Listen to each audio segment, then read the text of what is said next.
어떤 동네에 불경기가 계속됐습니다. 그래서 상인들마다 경쟁적으로 10년 전 가격의 마케팅을 들고 나왔습니다.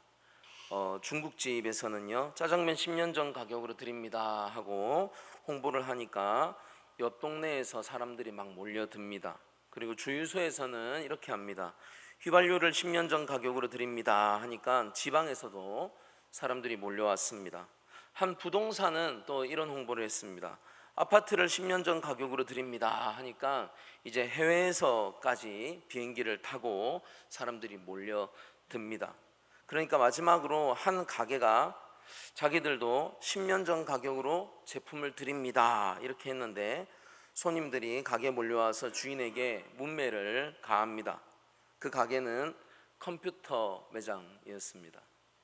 컴퓨터는 10년 전 가격이 훨씬 비쌌나 봅니다.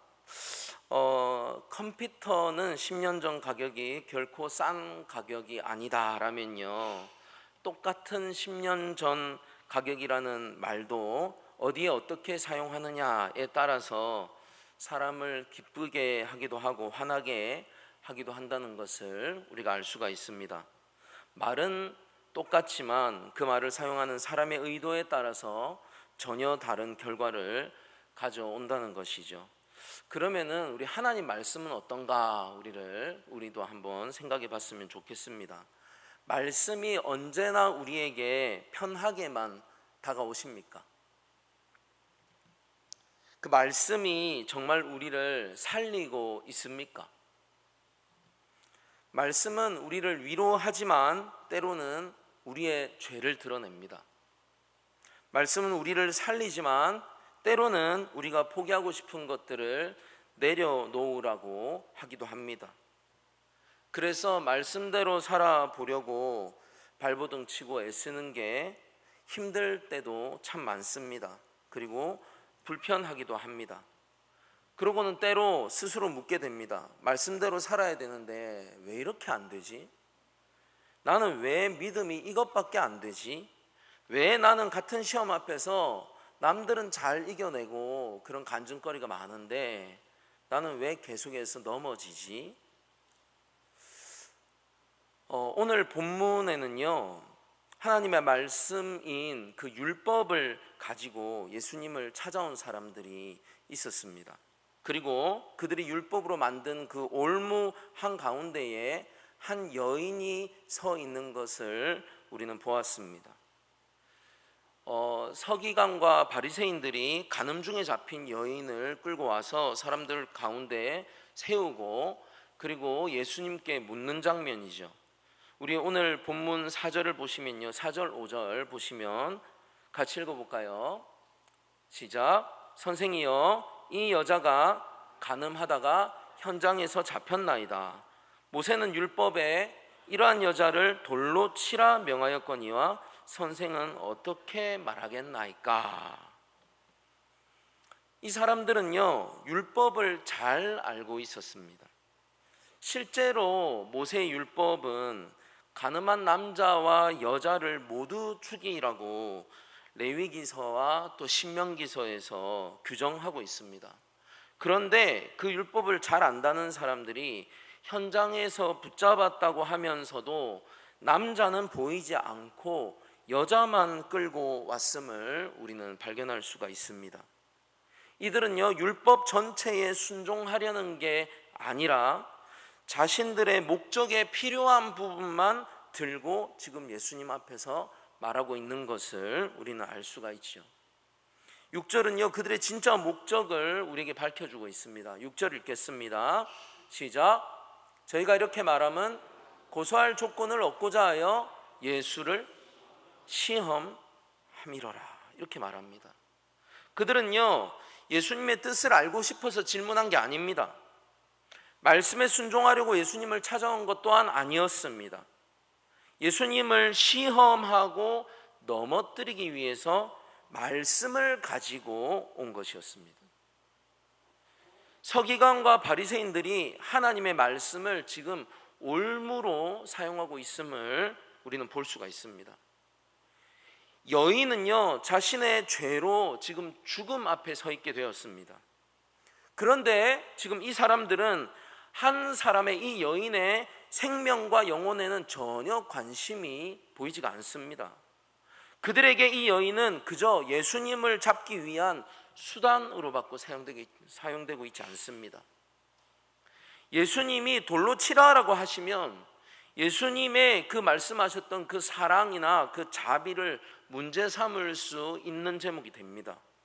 그리고 로마의 통치 아래에서 사람을 죽이라고 했다는 문제도 생길 수 있는 상황이었습니다. 반대로는요, 놓아주라라고 하시면 모세의 율법을 어겼다고 고소까지 할 수 있는 상황이었습니다. 어느 쪽으로 대답해도 문제가 되도록 만든 올무, 시험이었습니다. 오늘 이 본문의 시험은요, 예수님을 넘어뜨리려는 악한 함정입니다. 성경에서 시험이라는 것은 믿음을 연단하는 시련을 가리키기도 하고 또 죄로 끌어가는 유혹, 템테이션을 가리키기도 합니다. 모습은 다르지만 시련과 유혹 모두 우리의 마음을 흔듭니다. 시험은 언제나 악한 모습으로만 다가오는 것도 아닙니다. 때로는 매우 그럴듯하게 다가오기도 합니다. 때로는 옳은 말을 가지고도 다가오기도 합니다. 심지어 하나님의 말씀을 지금 비틀어서 지금 이렇게 우리를 흔드는 상황들이 우리의 삶 속에도 때때로 얼마나 많은지도 모릅니다. 오늘 우리도 시험하는 자가 비틀어서 사용하는 말씀에 흔들릴 수 있습니다. 예수님도 광야에서 사탄이 비틀어서 인용한 말씀으로 시험 받으셨습니다. 그런데 사탄이 말씀을 인용했다고 해서 말씀의 편에 서 있던 것이 아니었음을 우리는 분명히 잘 알고 있습니다. 자신의 목적에 맞게 말씀을 자르고 비틀어서 사용했기 때문입니다. 하나님의 말씀이 시험의 원인은 분명히 아니었습니다. 시험하는 자가 말씀을 비틀어서 이용하는 겁니다. 말씀을 잘못 사용하는 일은요, 사람을 흔드는 올무가 될 수 있지만 말씀을 바르게 듣고 믿으면 시험을 분별하고 이길 믿음을 얻게 됩니다. 여기에 오늘 우리 말씀 제목을 가지고 함께 보면 좋겠는데요. 오늘 말씀 제목 한번 읽어볼까요? 시작. 시험과 말씀. 네, 이제 시험과 말씀의 관계가 나타나게 됩니다. 예수님은 시험을 받으셨습니다. 사탄에게 시험을 받으셨고 지금 사람들에게도 시험을 받는 것을 우리는 봅니다. 오늘 본문에서 사람들이 예수님을 시험하는 원인은요, 분명히 그들의 미움과 악의였던 것을 우리는 압니다. 그렇지만 예수님께서 시험의 자리를 피하지 않으신 건 우리를 구원하고 도우시기 위해서였음을 우리는 기억해야 합니다. 히브리서 2장 말씀 함께 읽어보겠습니다. 2장 18절 말씀입니다. 시작.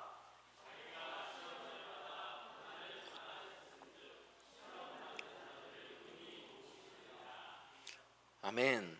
예수님은요, 우리가 시험 앞에서 얼마나 약해지는지를 분명히 아십니다. 그 시험이 얼마나 끈질긴지도 아십니다. 시험하는 자가 얼마나 강교한지도 아십니다. 시험 가운데에 우리의 마음이 얼마나 흔들리는지도 아십니다. 그저 멀리서 지켜보면서 그렇겠지 하면서 짐작하시는 게 아닙니다. 친히 시험을 받아서 고난을 당하셨기 때문에 아신다고 히브리서 기자는 분명히 말하고 있습니다. 그러나 예수님은요, 이 모든 시험들을 이겨내셨습니다. 광야에서 돌을 떡으로 만들라는 시험을 받으셨을 때 말씀하십니다. 기록되었으되 사람이 떡으로만 살 것이 아니요 하나님의 입으로 나오는 모든 말씀으로 살 것이라 하였느니라. 성전 꼭대기에서 뛰어내리라는 시험에는 이렇게 말씀하십니다. 또 기록되었으되 주 너의 하나님을 시험치 말라 하였느니라. 천하만국과 그 영광을 보여주면서 자신에게 경배하라는 시험에는 이렇게 말씀하십니다. 사단아 물러가라. 기록되었으되 주 너의 하나님께 경배하고 다만 그를 섬기라 하였느니라. 지금 공통점이 보이시나요? 기록되었으되 하였느니라. 기록되었으되 이렇게 말씀하였느니라. 예수님은요, 세 번 모두 기록되었으되 하였느니라 라고 그 시험 앞에서 이 기록된 말씀을, 하나님의 말씀을 믿고 순종하신 것을 우리는 볼 수가 있습니다. 자신의 욕구와 눈앞의 현실보다 아버지의 말씀을 앞세우신 예수님이 나온다는 겁니다. 예수님은 말씀을 비틀어서 찾아오는 시험을 말씀에 대한 온전한 믿음과 순종으로 이기셨다는 것입니다. 그러면은 시험 앞에 서 있는 우리에게 예수님은 무엇을 기대하실까요? 그 첫 번째는요, 읽을까요? 시작. 나의 능력을 재지 말고 예수님께 맡기라. 예수님은 우리에게 처음부터 모든 시험을 이길 수 있는 큰 능력의 사람이 되라고 하시는 게 아닌 것을 꼭 기억해야 됩니다. 우리의 약함을 가지고 예수님께 나오라고 하십니다. 마가복음 9장에는요, 귀신 들린 아들을 예수님께 데리고 온 아버지가 나옵니다. 9장 22에서 24절을 살펴볼 텐데요, 그 아버지가 예수님께 22절에서 말합니다. 같이 읽을까요? 시작. 귀신이 저를 죽이려고 불과 물에 자주 던졌나이다. 그러나 무엇을 하실 수 있거든 우리를 불쌍히 여기사 도와주옵소서. 거기에 예수님께서 말씀하십니다. 23절입니다. 할 수 있거든이 무슨 말이냐? 함께요. 믿는 자에게는 능치 못할 일이 없느니라. 그러니까 아버지가 거기에 대고 소리를 지릅니다. 24절입니다. 내가 믿나이다. 나의 믿음 없는 것을 도와주소서. 지금 이 아버지는 자기 힘으로 아들을 고칠 능력이 전무했습니다. 없었습니다. 자신의 믿음조차 온전하지 못하다는 것 또한 알고 있었습니다. 그런데 아들을 데리고 예수님께 왔습니다. 거기에 이제 믿음 없는 자신까지 예수님께 맡깁니다. 지금 우리가 읽은 이 아버지의 고백을 풀어서 말하면요, 이렇게 볼 수 있습니다. 주님, 제 믿음이 이것밖에 안 됩니다. 그래도 주님 외에는 도울 분이 없습니다. 나의 믿음 없는 것까지도 도와주세요. 믿음은요, 내가 강해진 다음에 예수님께 나오는 것이 아닙니다.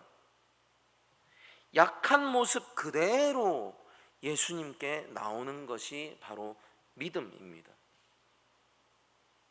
우리 사랑하는 성도 여러분, 시험을 이길 능력이 없으십니까? 그러면 예수님께 나아가시기 바랍니다. 어떻게 해야 할지 모르는 상황 속에 있으십니까? 그러면 그때 예수님께 도움을 구하시기 바랍니다. 믿음마저도 흔들리고 있는 내 모습을 발견하게 됩니까? 그 믿음 없는 것까지 예수님께 맡기시기를 간절히 원합니다. 예수님께 맡긴다는 건요, 아무것도 하지 않고 가만히 있는 게 아닙니다. 기도하면서 도움을 구하는 겁니다. 말씀에 순종하는 겁니다. 나를 죄로 끌어가는 그 자리를 피하는 것입니다. 필요하면 믿음의 사람에게 도움을 요청도 할 수 있습니다. 그리고 결과를 주님의 뜻에 맡기는 것입니다. 특히 죄의 유혹 앞에서 고린도전서는 이렇게 말합니다. 고린도전서 10장 13절입니다. 같이 읽어볼까요? 시작. 사람이 감당할 시험 밖에는 너희에게 당한 것이 없나니 오직 하나님은 미쁘사 너희가 감당치 못할 시험 당함을 허락지 아니하시고 시험 당할 즈음에 또한 피할 길을 내사 너희로 능히 감당하게 하시느니라. 아멘. 이 말씀은요, 우리가 본래 모든 시험을 감당할 능력이 있다는 뜻이 아닙니다. 하나님께서 믿으시다, 하나님께서 믿을 만한 분이다라는 것을 분명히 말하고 있습니다. 우리는 믿음을 이야기할 때 결코 내 믿음을 얘기해서는 때로는 함정에 빠지기 너무 쉽습니다. 하나님이 믿으신 분이라는 것입니다. 그 신실하신 하나님께서 피할 길을 내주시고 그 길로 순종할 힘을 우리에게 주신다는 말씀입니다. 삶의 시련이 당장 사라지지 않을 수도 있습니다. 내가 원하는 결과가 곧바로 나타나지 않을 수도 있습니다. 그러나 주님은 시험받는 우리를 능히 도우시는 분이십니다. 그 시험이 우리의 믿음을 끝내 무너뜨리지 못하도록 붙들어 주시는 분이십니다. 넘어져도 다시 일어나서 끝까지 주님을 붙들게 하십니다. 이게 시험 앞에서 예수님께 맡기는 믿음입니다. 이렇게 주님께 맡기면서 순종하는 과정에서 우리의 믿음은 인내를 배우고 성숙된 믿음으로 나아가게 됩니다. 우리 두 번째 한번 볼까요? 읽겠습니다. 시작. 믿음의 크기만 재지 말고 위대하신 하나님을 바라보며 믿음을 자라게 하라. 큰 믿음 가지는 거 쉽습니까? 어떻게 생각하십니까? 큰 믿음. 우리 너무 사모하죠? 때로는 우리 믿어지지 않을 때도 있지 않습니까? 분명히 기도하고 있으면서도 마음 한편에는 의심 아닌 의심이 생기고, 분명히 기도하고 있으면서도 그렇게 되지 않을 것을 이미 대비하고 있는 우리의 모습들이 있지는 않습니까? 그리고 교회에 오면 대단한 믿음의 말들을 하는 것을 우리는 많이 듣습니다. 세상도 움직이고 산을 옮길 것처럼 말들을 합니다. 그런데 현실에 작은 문제 하나만 생겨도 흔들리는 우리의 모습들이 얼마나 많습니까? 이럴 때 또 묻게 되죠. 내 믿음은 왜 이거밖에 안 되지? 이 정도 믿음으로 시험을 이길 수 있어? 이게 우리의 현실임을 우리가 이 시간 자각해야 됩니다. 성경은요, 믿음의 성장을 분명히 중요하게 여기고 있습니다. 예수님은 백부장의 믿음을 칭찬하셨습니다. 그리고 가나안 여인에게는 네 믿음이 크도다라고 말씀하셨습니다. 그런데 반면에 풍랑 앞에서 두려워하던 제자들에게는요, 이 믿음이 적은 자들아라고 책망하시는 것도 우리가 볼 수 있죠. 그래서 믿음은 자라야 합니다. 그런데 백부장의 큰 믿음이 무엇이었나를 생각해야 됩니다. 그 큰 믿음은 자기 확신이 아니었습니다. 그는 다만 말씀으로만 하옵소서라고 고백을 하면서 예수님의 말씀과 그분의 권세를 믿었습니다. 큰 믿음은요, 무언가가 이루어지기를 크게 믿는 게 아니라 예수님을 더욱 깊이 알고 그 말씀을 굳게 신뢰하는 것이 바로 큰 믿음입니다. 믿음은 자기의 확신을 키우는 능력이 아니라 빈손으로 예수님을 붙드는 것입니다. 오늘 우리의 믿음 크십니까? 작으십니까? 크신 분들 너무 축하드립니다.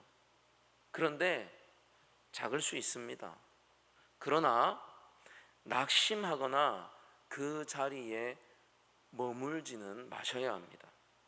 사도들처럼 주님 우리에게 큰 믿음을 더하소서라고 분명히 기도해야 됩니다. 히브리서 4장 15, 16절 말씀 함께 읽겠습니다. 시작. 우리에게 있는 대제사장은 우리 연약함을 체휼하지 아니하는 자가 아니요 모든 일에 우리와 한결같이 시험을 받은 자로 돼 죄는 없으시니라. 그러므로 우리가 긍휼하심을 받고 때를 따라 돕는 은혜를 얻기 위하여 은혜의 보좌 앞에 담대히 나아갈 것이니라. 아멘. 우리가 스스로 은혜와 축복을 만들어낼 수는 없습니다. 그런데요, 은혜의 보좌 앞에는 나아갈 수 있습니다. 왜 나아갈 수 있습니까? 우리의 믿음이 이미 완전하기 때문에 나아갈 수 있는 것이 아닙니다. 우리의 대제사장이신 예수님께서 이미 길을 먼저 열어주셨기 때문입니다. 그러면요, 그 믿음은 어디에서 생깁니까? 로마서 말씀 읽겠습니다. 다들 졸리시죠? 자, 저 졸릴 때 어떻게 하냐면 오르르르 이거 한번 합니다. 강아지가 털듯이. 잠 한번 깨워보죠. 시작. 예. 우리 이거 읽어보겠습니다. 시작. 믿음은 들음에서 나며 들음은 그리스도의 말씀으로 말미암았느니라. 너무 잘 아는 말씀이죠.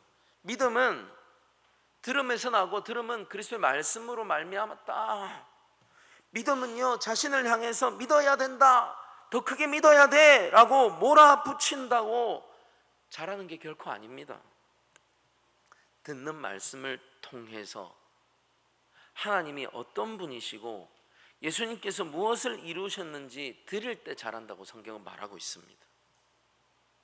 그렇기에 시험이 찾아올수록 그 시험의 목소리보다 하나님의 말씀에 더 가까이 해야 하는 것을 우리는 꼭 기억해야 됩니다. 우리가 붙드는 그 말씀의 중심에는요, 분명히 예수 그리스도가 계십니다.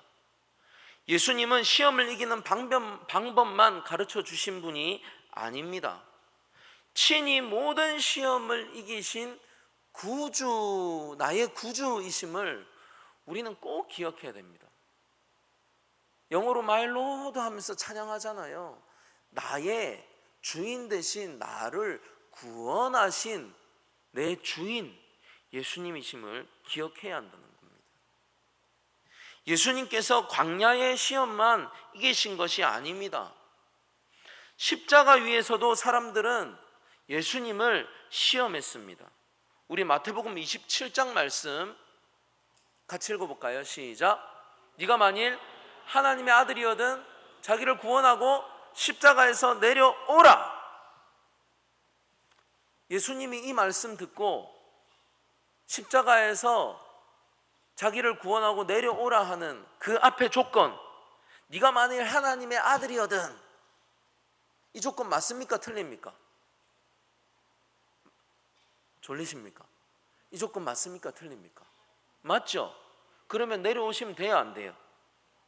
그 능력이 있으십니까? 없으십니까? 그런데 내려오셨습니까? 안 내려오셨습니까? 왜요? 자기 능력을 구원할 능력이 없어서, 자기를 구원할 능력이 없어서 안 내려오셨을까요? 그게 아니라 우리를 구원하시기 위해서 거기서 말씀대로, 구약의 말씀대로 돌아가시는 순종을 하셨어야 돼요. 그래서 끝까지 순종하신 모습이 그 십자가의 죽음이십니다. 빌립보서 2장 말씀 읽겠습니다. 시작. 자기를 낮추시고 죽기까지 복종하셨으니 곧 십자가에서 죽으십니다. 우리는 시험 앞에서 수없이 넘어졌습니다. 우리도 하나님의 말씀보다 욕심을 따랐던 우리의 모습이 있습니다. 또 두려움을 따라갔던 우리의 모습이 있습니다. 사람의 말과 세상의 말을 따랐던 우리의 모습이 분명히 있습니다. 근데 예수님은요, 단 한 번도 아버지의 말씀을 버리지 않으셨다는 걸 우리는 기억해야 됩니다. 죽기까지 아버지께 순종했다. 십자가에서 우리의 죄를 담당하셨고 성경대로 사흘 만에 죽음을 이기고 다시 부활하는, 살아나는 역사를 일으키셨습니다. 그렇기에 예수님은요, 시험 중에 있는 우리를 단지 이해만 하시는 분이 아니라는 것입니다.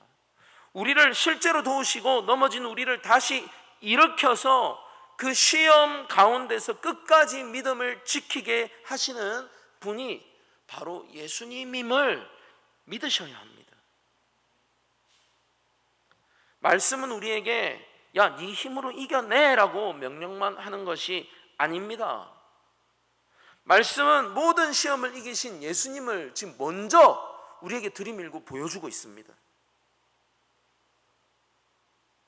그 예수님의 장면이 있는 그 말씀을 들을 때 우리는 믿음이 자라고, 그 믿음으로 예수님을 붙들 때 우리는 시험을 이기게 된다는 것입니다. 그렇기 때문에 시험이 찾아올 때 그 시험의 크기만 바라보지 말고 우리는 말씀을 펼쳐야 합니다. 그러나 성경 구절을 마치 주문처럼 외우라는 뜻이 아닙니다. 말씀을 통해서 약속하신 하나님을 믿으라는 것입니다. 말씀으로 오셨잖아요. 시험은 우리에게 말합니다. 야, 너 혼자야. 그러나 말씀은 예수님께서 시험 받는 자를 능히 도우신다라고 히브리서에서 말합니다. 우리 앞에 있는 시험은 말합니다. 야, 너는 이거 감당할 수 없어. 그런데 말씀은 신실하신 하나님께서 피할 길을 내시고 감당하게 하신다고 고린도전서 10장은 말하고 있습니다. 시험은 우리에게 말합니다. 야, 네 믿음은 너무 작아. 그러나 말씀은 때를 따라 돕는 은혜를 얻기 위해서 은혜의 보좌 앞으로 담대히 나오라고 히브리서에서 말씀하고 있습니다. 우리가 시험 앞에서 이렇게 기도하시면 좋겠습니다. 우리 한번 따라서 해볼까요? 기도해 보겠습니다. 시작.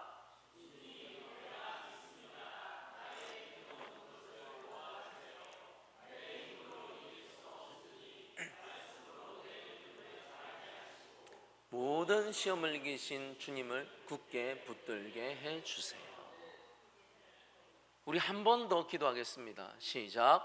주님, 내가 믿습니다. 나의 믿음 없는 것을 도와주세요. 내 힘으로 이길 수 없으니 말씀으로 내 믿음을 자라게 하시고 모든 시험을 이기신 주님을 굳게 붙들게 해주세요. 아멘. 죄의 유혹이 찾아오면요, 그 자리에서 피하시는 지혜가 필요합니다.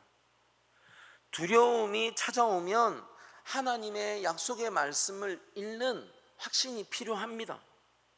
믿음이 흔들리면 은혜의 보좌 앞으로 나아가는 그 주님을 찾고자 하는 마음이 필요합니다. 넘어졌다면 숨지 말고 회개하며 다시 하나님을 붙드는 그 믿음이 필요합니다. 이거는 결단해야 됩니다.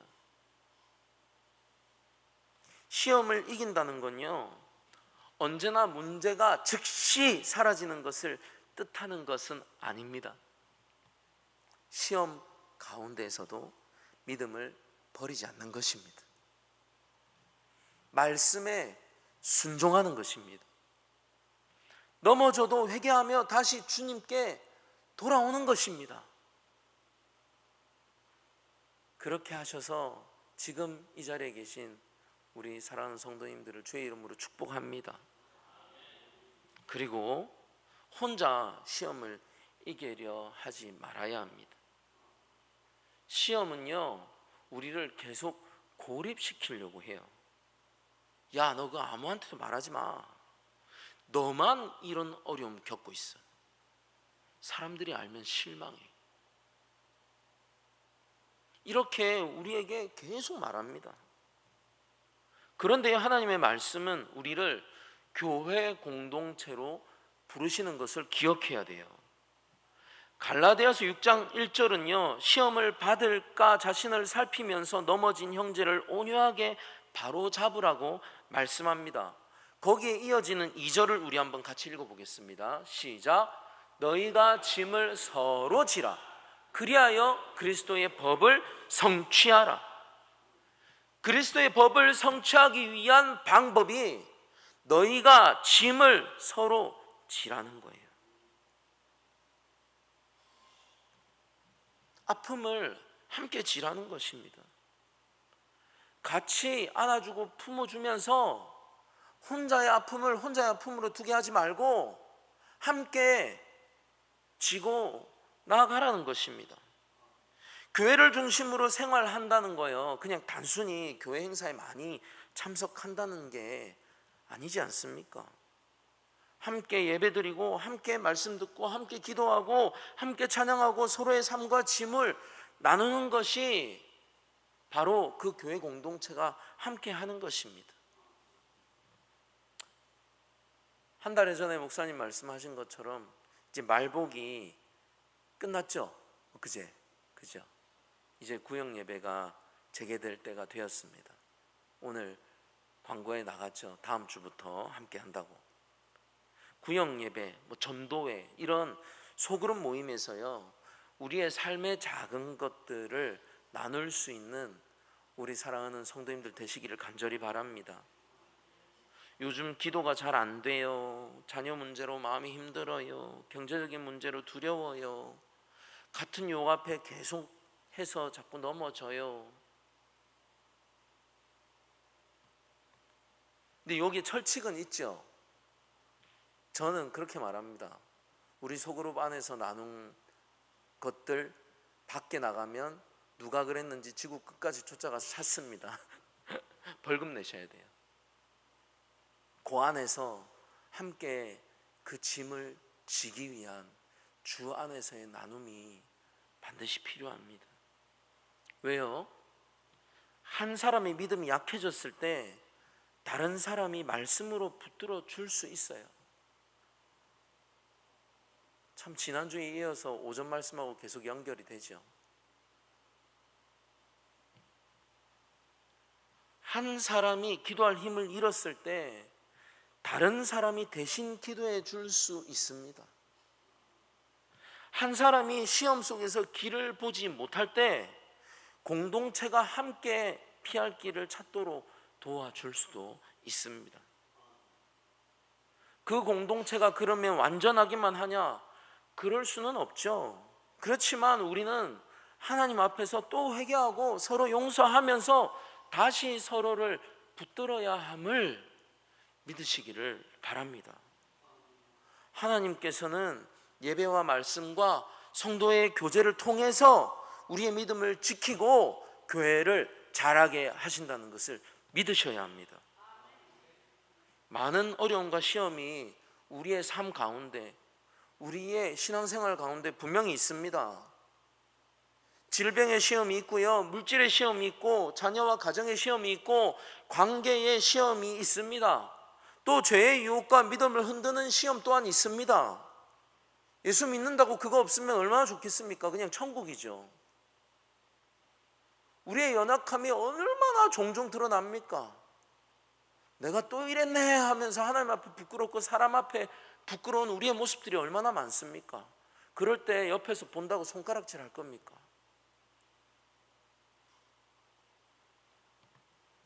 우리는 이 시험을 피할 능력은 사실은 없습니다.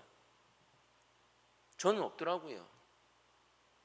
그런데 혼자 힘으로 이기려고 발버둥 칠 필요가 없다는 것을 기억하셔야 합니다. 시험 앞에서 내 능력을 재고 있는 어리석음에서 우리는 이제 벗어나야 됩니다. 나 이길 수 있어, 나 내 믿음으로 할 수 있어. 우리 능력 재는 거요, 시험 앞에서 그 능력 재는 거 너무너무 어리석은 겁니다. 그때 어떻게 해야 되냐면 말씀드려야 됩니다. 하나님께 맡겨야 됩니다. 예수님께 맡겨야 됩니다. 믿음이 작다고 낙심하지 말아야 합니다. 말씀으로 위대하신 하나님을 더욱 알아가면서 믿음을 자라게 하시기를 간절히 원합니다. 말씀을 붙든다는 건 그 말씀이 가리키는 예수님을 붙드는 것입니다.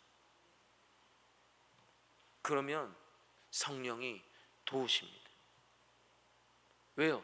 나는 약한데 예수님이 강한 분이시잖아요.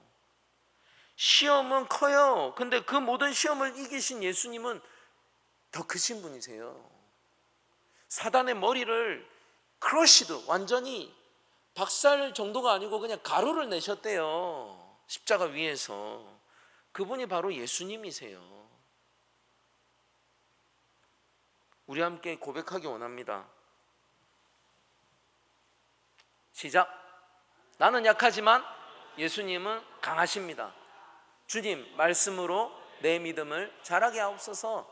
나는 모든 시험을 이기신 예수님만 붙들겠습니다. 아멘. 말씀을 들음으로 믿음이 날마다 자라고, 그 믿음으로 모든 시험을 이기신 예수님을 굳게 붙드는 저와 우리 사랑하는 성도님들 되시기를 주의 이름으로 간절히 축원합니다. 아멘. 우리